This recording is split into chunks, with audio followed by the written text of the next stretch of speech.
You're listening to another episode of All the Bees with me, Dr. G, and my scrub tech, Bri. I'm Dr. Janet Chao. I'm a facial plastic surgeon here at Restore SD Plastic Surgery, and I work closely with Dr. Kat Gallus. You are listening to All the Bees, an unfiltered plastic surgery podcast with our scrub tech, Bri. Hi, Bri. Good afternoon. I was going to say good morning, but today Dr. G gets a little break of me, although I don't know why she would want that. So we are going to put Dr. Chao in the hot seat and talk about all things facial plastic surgery. So welcome to Dr. Chao's Corner. Today we're going to talk about deep plane facelifts, but of course we have to gossip a little bit before we do that. So first thing we're going to talk about, I know we've touched on it before, but since we have facial plastic surgeon Kris Jenner's facelift. Yes. So let's talk about why everyone's talking about deep plane facelifts. So Kris Jenner made the headlines, but I think more and more headlines are being made about the deep plane facelift in general. And I think that that has to do with its natural results and longevity. Specifically with Kris, I would love to see some more like natural, unfiltered, less makeup photos because I feel like she looks incredible. Particularly, I'm talking about her Instagram posts. Incredible. But like flawless makeup, definitely some filters going on there. Like I want to see every angle. I want to see those incisions. So when she came out, the photos that she put out right after the facelift were so heavily filtered, and then more and more started coming out a little bit. And I'm like, I just want to see.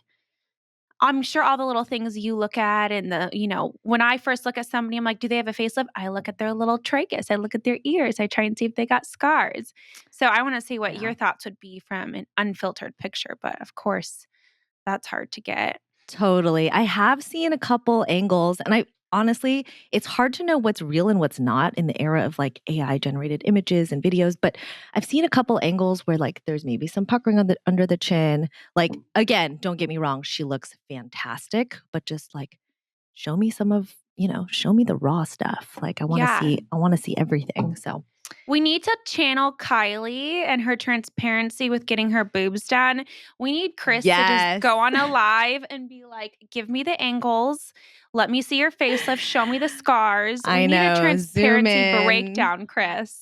I love it. This is the transparency era. Like, give it all to us. We are waiting. Please. Yeah, we want to know.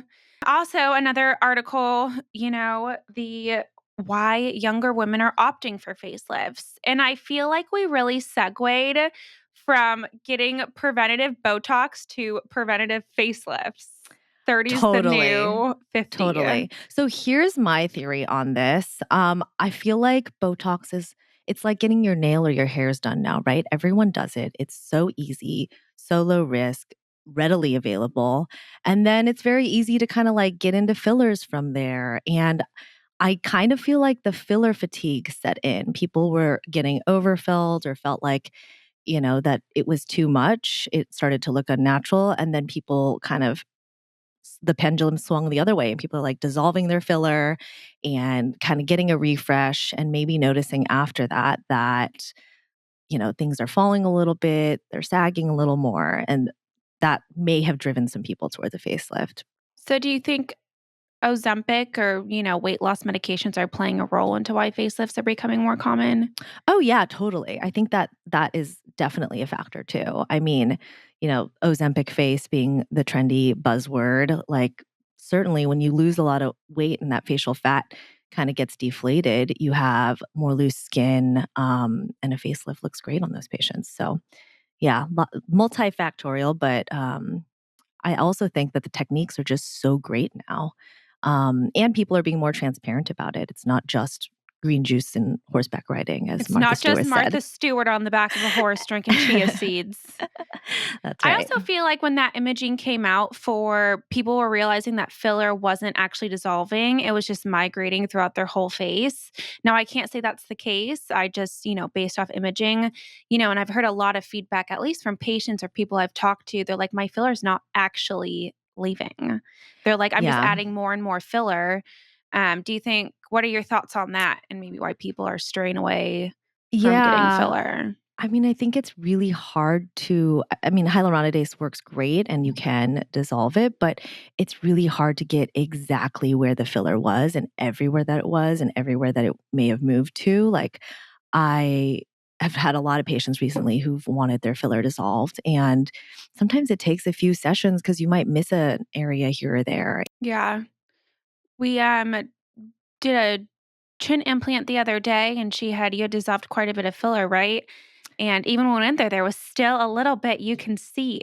That's kind of what I was referring to. Yeah, that Yeah. case. I mean, we dissolved as much as we could in advance, and even intra-op I could see, like, little bits of filler here and there, and it's just really difficult to get all of it. But So, um do you recommend people that have facelifts? Do you have any like preoperative protocols set forth to where you can't have filler within a certain time of getting a facelift, or how does that affect getting yeah, one? I mean, if I know a patient's interested, I'm like, stop all the other stuff now. Like, Yeah. let it all dissolve. Stop, I want to see you in your natural state. Like, even the Botox, I'm like, just chill out on Botox everything. and all. Let it all settle in. Let me see you, like, your anatomy as it is. And sometimes I'll even dissolve the filler depending on where it was placed. But I think it's best to correct people in their natural anatomic state so then you can, you know, really fix everything. Agreed. Yeah, How long would you recommend people just like a general stop things before their facelift? that's a good question. For anything like Sculptra, I say at least a year or two before. Um, I So would say start don't planning do for it. your facelift now. Yeah, I would say like don't do it at all if you know when's in your future, like even, longer than 2 years down the line. Like even if you're like in 5 years, I'm gonna get one. Like just just hold off and wait for the surgery. It just makes it so much easier as a surgeon to go into like a virgin face, like untouched and pristine, which is somewhat rare these days. But hold off on the filler.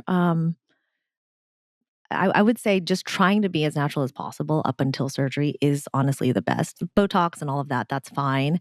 And then the number one thing I'd say is to work on a great skincare regimen. Like get that skin prepped because that's the one thing that I Amen. don't touch during surgery, right? Like your skin is your skin, and we can laser it and do chemical peels and all of that. But um, getting your skin in a great flawless state before is going to make the facelift look that much better. It is commitment. It is not just a surgery. Totally. It's a lifestyle. It really is that your face is a lifestyle. Now, I Yeah. know we're talking about people in their 30s getting facelifts and so forth. Are these people, I know we're specifically talking about deep plane facelifts. Is there, like, I didn't even know, at least prior to working here, there was any other kind of facelift. So, can you describe what the difference may be from a patient in their 30s getting a facelift versus a patient getting a deep plane facelift?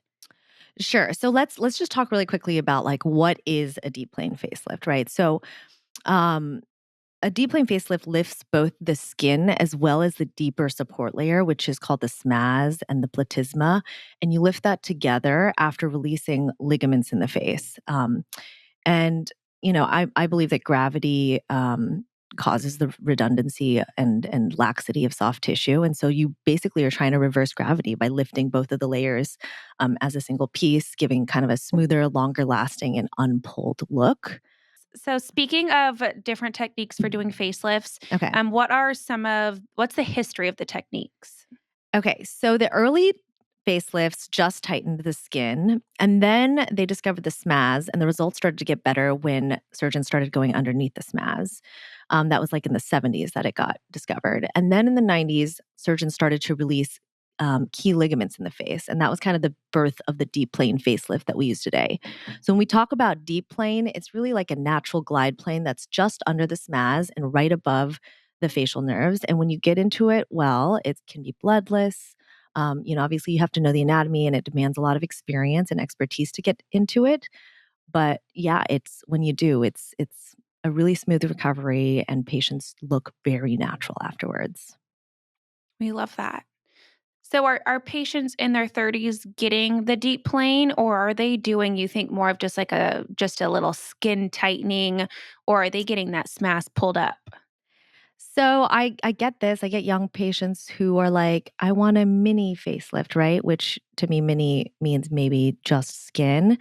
And honestly, it's a personal preference, but I'll tell them to wait. I'll say, wait until the aging changes get more significant and then just do it, one and done right when it's time, when it's your time. Like, I think it's a little much to be doing these like little mini lifts, every few years. And surgery is, it's gotten a lot better, but it still incurs risks. You're risking Right. scarring and asymmetry and the facial nerve being nearby. So I feel like the benefit has to be, great for you to incur those risks. Would you, those people that keep getting little small revision facelifts, how does that play into effect when they do want to go get like their big deep plane facelift? Yeah. I'm really talking with my hands today, guys. How does it affect it? Is it better to not do them? Does it create more scar tissue? I What are your thoughts? Yeah, if it was just like a mini facelift, like skin only, it's usually okay. I think the question I'm always asking is like, is the deep plane untouched? Is that glide plane under the SMAS going to be untouched? Because that's kind of the area where all the facial nerves and your muscles live, and so that's the area of risk. I mean, there is some risk of scarring and wound healing when you're doing any additional revision surgery, but the deep plane facelift um, keeps the blood vessels to the skin so well vascularized because you're going deep, and you're leaving all of those little blood vessels to the skin attached. So revision surgery is fine. It's actually better to do a revision if somebody has not had a deep plane before. If somebody's already had a deep plane, it's a little bit more of a risk. Harder to do. Yeah. So, what would your ideal candidate be then? Like, who would get a facelift? One of my favorite reasons for doing deep plane facelifts is the type of people who choose it. I feel like facelift patients tend to be kind of energetic, accomplished, like youthful at heart, working professionals at the top of their game, busy moms, active community members, people who kind of still feel vibrant and full of life. But they're starting to notice that their appearance doesn't really reflect how they feel on the inside. My patients will say things like, I'm not trying to look different. I still want to look like myself, just what I used to look like. And that's kind of what the deep plane facelift can deliver. It doesn't really create that tight pulled artificial look of the old facelift. It's just restoring the natural contours of your face so you just still look like you, just maybe 10 or 15 years ago. I think plastic surgery in general can get a bad reputation when the results look too distorted or overdone, but I really love the deep plane technique because it respects facial identity and kind of enhances you without changing your features too much. We love that. Is there anyone that you would recommend not to get a facelift? I mean, it's a surgery. So if you're not a candidate for general anesthesia or IV sedation, I would say probably not a great idea to get a facelift. Like, make sure that your heart and lungs are in good condition. Patients who smoke, patients who are actively still losing weight on weight loss medication or through diet and exercise, like it's good to be at a good stable weight for a while before. And then obviously before you undergo anesthesia to be off of any of the GLP-1 drugs, just because it delays your stomach emptying and you can have risks of anesthesia. I'd say if you want to get a facelift, get active, get any diabetes under control because that affects wound healing. Stop smoking. Just try to be as healthy as possible. Like, a good candidate is a healthy candidate, and obviously someone who has physical changes that would benefit from a facelift. If you actually have heavy jowls or platysmal banding or a lot of extra skin in the face or the neck. Right. And I think this goes back to I've touched on before is we are a cosmetic office. It's an elective surgery, and there is no point of doing surgery on someone that is not a good candidate. If you are not healthy, if you are taking certain meds, there is no point. It's not an emergency. We'd love to Yeah. see you, but Yeah. And I have had patients before too who maybe came to me initially and weren't a candidate, but then they really significantly, changed their lifestyle and they got that hemoglobin A1C down, or they, started working out more, or they got off of the GLP-1 and got to a stable, healthy weight. So it's still possible. to get there. So with a facelift, is the neck generally involved? Or where I know neck lift, facelift, like how do they intertwine? So that's a good question. For me, I almost always, do the neck with the face. And I do that because I kind of treat them all as one unit. So the SMAS is connected to the platysma, which is the muscle in the face and neck. And I treat them as a unit. So I feel like a good neck lift means a good facelift. You kind of pull everything up together, just like gravity pulls it all down together. So just trying to reverse those changes. So yeah, I think in general, but I mean, everybody's got their individual concerns, right? Some people are more worried about their neck, others are more worried about their mid face. So we'll always tailor it to be what each patient wants. Yeah, and I've seen her do, I think it's pretty cool. When we do some facelifts, she really, when she makes her incisions, she'll be like, oh, well, this patient's more worried about this. So we're going to start incision here and we're going to pull up and then focus on that. Like it's very lots of like intricate details that I would have had no idea. And I'm like, oh, Thanks, wow, that's Bri. cool. Thanks, Yeah, Bri. phenomenal. Speaking of incisions, where are the incisions for a facelift neck lift? So they're always around the ears, so in front of the ear and behind the ear. In most women, I go behind the tragus, which is that little cartilage in the front of the ear. And sometimes they go into the hairline in the temple area, so right in front of that hair tuft there. If you wear your hair really short, or for males, it'll go behind that temporal hair tuft, and then a little bit into the back of the hairline near the neck as well. And then occasionally a little incision under the chin. Do you have any suggestions for somebody who really wants a facelift, but it was like, I'm so worried about the incisions? What would you tell them? I would tell them that the incisions look like little slivers after several months. I mean, as long as you don't have a history of keloiding or hypertrophic scars in your past, most people, you can't even tell the incision is there after months. Now, of course, in the beginning, you can see them. They're a little bit pink, they're a little bit bumpy, and it takes about 6 months to a year for any incision to kind of fade to its final state. But by that time, I mean, most people, you can't even tell that it's there. And then how do you avoid that very like overdone, windswept, like really tight, like look? Yeah, so I would say that that look comes from just pulling on the skin itself, for one. And the second thing is pulling horizontally instead of vertically. So I avoid it by putting the tension on the deeper layer and not on the skin, the SMAS and platysma, and just letting the skin redrape naturally. And then also going in a more vertical vector rather than going horizontally. Yeah, that makes sense. Yeah. Bri, as she's Versus here, I sit here in all the podcasts and I'm like, huh, I know. interesting. Doing this makes me do it too. I'm like, oh wow, what I know. Sometimes I do it. I'm like, like? oh, that's not for me. And then I'm like, okay, just your time will come. I know it'll come, and I know who will do it when it does come. But I know. I've been asking her to do so many things. One day she's going to say yes. So if somebody wanted to take a look at your before and afters for facelifts, where could they look? Website, Instagram, So in you office? can follow me at on Instagram at drjanetchow.md. I'm always trying to share new cases there, especially on stories. I'll admit I'm much better posting to stories than I am to the main grid, but I'm working on that. I share a lot of before and afters during the consult because people, I always have full patient consent, and some people don't want them online. They just want them, they're okay with sharing them in office, but not online. So Right. the best place to see them is during a consultation.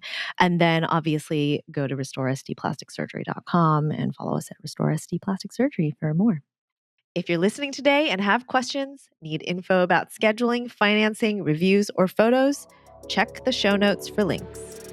Scrubbing in And scrubbing out. If you're listening today and have questions, need info about scheduling, financing, reviews, or photos, check out the show notes for links. Restore SD Plastic Surgery is located in La Jolla, California. To learn more about us, go to restoresdplasticsurgery.com or follow us on Instagram at restoresdplasticsurgery. If you enjoyed this episode, please share it and subscribe to All the Bees on YouTube, Apple Podcasts, Spotify, or wherever you like to listen to podcasts.